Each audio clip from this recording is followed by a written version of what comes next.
একটা কন্যা সন্তান হওয়া মানে হচ্ছে একটা জান্নাত। কিন্তু আমরা মনে করতেছি যে না, কন্যা সন্তান হওয়া মানে হলো একটা অশান্তি। নাউজুবিল্লাহ। আল্লাহ তাআলা বলছেন একটা, আমরা করি আরেকটা।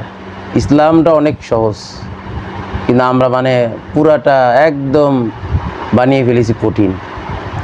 আমার মেয়ে যখন সাবালক হবে, যখন বিবাহের অবস্থানে চলে যাবে, তখন বিবাহ দেওয়ার সময় যারা ছেলের পক্ষ আছে তারা অনেকেই বলে যে আমার জামাইরে, আমার মেয়ের যে কটা জামাই আছে প্রত্যেকটা জামাইকে স্বর্ণ দেওয়া লাগবে। নাউজুবিল্লাহ। এবং প্রত্যেককে আংটি দেওয়া লাগবে। কেন? আচ্ছা আপনারা বলেন, এটা কি ইসলাম? আসলে মেয়ে হওয়া মানে কি, এটা কি অনেক কঠিন হয়ে গেল? আমি মাঝে মাঝে অবাক হয়ে যাই যে এগুলো কেন, এগুলো আসলে কেন হবে? আবার জামাই একসময় একটা কথা বলে যে আমার যখন বিয়ে হবে তখন আমার শরীরে যদি গলা যদি স্বর্ণের চেন না থাকে তাহলে আমার বন্ধু বান্ধব কী বলবে? নাউজুবিল্লাহ। এগুলো কোনো কথা? এগুলা কোথা থেকে এলো? এগুলা কোথা থেকে যে বানাইলো মানুষ? আমি মাঝে মাঝে অবাক হয়ে যাই। একটা মেয়ে মানুষ বিবাহ মানে হচ্ছে আল্লাহ তাআলা মেয়ে কন্যা সন্তান দেওয়া মানে কি? একটা জান্নাত দেওয়া। এই জান্নাত দেওয়ার মানে এমন হয়ে গেল না যে আমার অনেক জুলুম হয়ে গেল। নাউজুবিল্লাহ।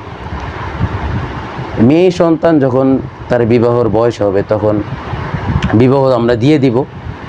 কোনো ধরনের আংটি স্বর্ণের এটা ওইটা কোনো কিছুই আমরা দিব না। এবং যারা এই সমস্ত কথা বলবে একদম এক সেকেন্ড দেরি হবে না, তাদের কাছে কোনো মেয়ে বিবাহ দেওয়া হবে না। আপনি যদি এগুলো করি তাহলে দেখবেন এগুলো বন্ধ হয়ে যাবে।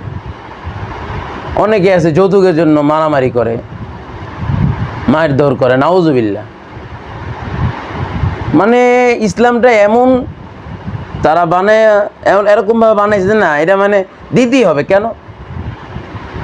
মেয়ে বিয়ে দেওয়ার সময় এত কিছু করা লাগবে কেন? স্বর্ণ দেওয়া লাগবে কেন? কোথা থেকে পাইল? তাহলে ছেলে কেন? আমরা কি পুরুষ না? আমরা কোন ধরনের পুরুষ হয়ে জন্ম নিলাম যে আমি মেয়ের বাবার বাড়ি থেকে স্বর্ণ আনতে হবে, আংটি আনতে হবে, চেইন আনতে হবে, আমার শরীরে জামা কাপড় দিতে হবে, তারপরে বিবাহর পরে হুজুরের হাদিয়াটা পর্যন্ত দিতে হবে? কেন? তাহলে তোমার বিয়ে করতে বলছে কে? কে তোমাকে বিয়ে করতে বলছে? ইসলামটা কি এত কঠিন? ইসলাম কি বলছে বিয়েটা এত কঠিন করতে? সহজ।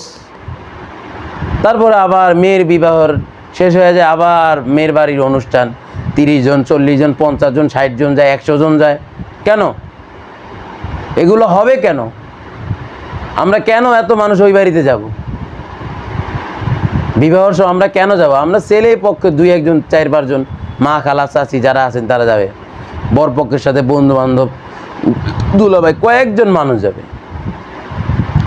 কয়েকজন মানুষ যায় শুধু জাস্ট একবেলা যদি খাওয়ার আয়োজন হয়, তার তৌফিকে যদি হয়, মেয়ের পক্ষের তার বাবার যদি ওরকম টাকা পয়সা থাকে, ওইভাবে তিনি খানার আয়োজন করলে বাস কয়েকজন মিলে আমরা খাওয়া দাওয়া করছিলাম। কিন্তু আরে বাবা, একটা বিবাহ আমরা 30 থেকে 40 জন যাব। আবার কেন এগুলো হবে? কেন এগুলো হবে ছেলের বাড়ি, এগুলো হবে ছেলেদের বাড়িতে, এগুলো কেন মেয়েদের বাড়িতে হবে? একটা মেয়ে সন্তান হওয়া মানে কি, এটা আমি বুঝতেছি না। আমি কেন এরকম হবে আমি অবাক হয়ে যাই। কেন এগুলো হবে কেন ভাই? আমরা যদি ভালো হয়ে যাই তাহলে ইসলাম অনেক সুন্দর হয়ে যাবে, অনেক আমল হবে এবং আমরা অনেক আমল করব। এবং প্রত্যেকটা আমল শুধু আল্লাহ তাআলার জন্যই যেন হয়। এই বিবাহগুলো যেন একদম এরকমভাবে হয়, যেন একদম জান্নাত পর্যন্ত যেন এই মহব্বতগুলো থাকে। এরকম যেন না হয়ে যেন কোনো ধরনের অশান্তি, কোনো ধরনের যেন কোনো কিছু নয়। আমরা প্রত্যেকে খেয়াল করব এবং এই কথাগুলোর উপরে বেশির থেকে বেশি আমল করব। আল্লাহ রাব্বুল আলামিন আমাদেরকে প্রত্যেকটা কথার আমল করার তৌফিক দান করুন।